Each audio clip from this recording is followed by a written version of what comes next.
I'm Paul Desjardins, and I'm a captain, U.S. Naval Reserve, retired. In January of 1941, I applied for a commission in the Navy. I had been with the Worthington Pump and Machinery Corporation since I graduated from MIT in 1938. And with Worthington manufactures all kinds of pumps and compressors and power plant type equipment. And since a ship is nothing but really a floating power plant, I had the experience of working with all the equipment that goes into the propulsions of ships, so that they were looking for reserve officers at that time, particularly for engineers. And I went through a 6-month period of being investigated at all the backgrounds, so that one day in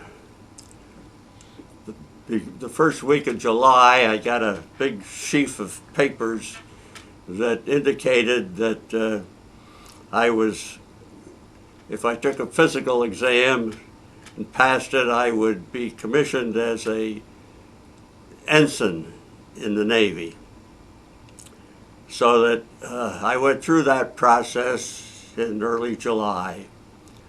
Then in August, I received orders to report on or about 8 September 1941 to the Chief of Naval Operations in Washington, D.C. So I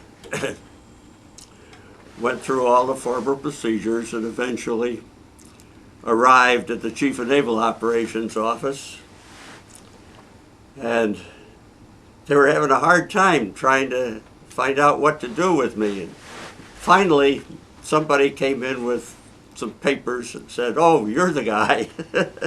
Anyway, they endorsed my orders.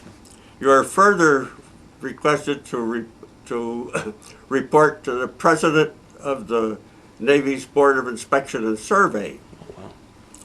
So I said, "Well, what do I do now?" He said, "Well, it's just around the corner, room such and such." So I went in and presented myself, and the recorder of the Board of Inspection and Survey said, "Well, the Admiral is expecting you. He wants to see you as soon as you get here." But just a minute, and within 5 minutes I was sitting in front of an admiral. We just talked, that's all. He asked me all kinds of questions and so forth, and after about 20 minutes of talking and so forth, he called the recorder back in. He says, "Assign him to Grimm." Well, of course, what I didn't know at that time was, I found out only about 2 years later, that if the Admiral didn't like my looks, or if he didn't think I would fit in with what he had in mind for me, he was just going to ship me back to the CNO and say, assign him somewhere else. But fortunately, I was assigned to Captain Owen E. Grimm, who was the engineer member of the Navy's Board of Inspection and Survey. Now, the board is charged with the material inspection and operational trials of all naval vessels and aircraft. And what had happened was that in 1938, the Navy embarked on a major shipbuilding program. And the first ships from that program were basically destroyers. And they were starting to come off the ways at a more rapid rate than they had in the past. So that the Admiral felt that it would be a good idea to get 1 or 2 reserve officers, young reserve officers, who could act as legmen and do the horsework that was involved in the trials. And I was the first guinea pig.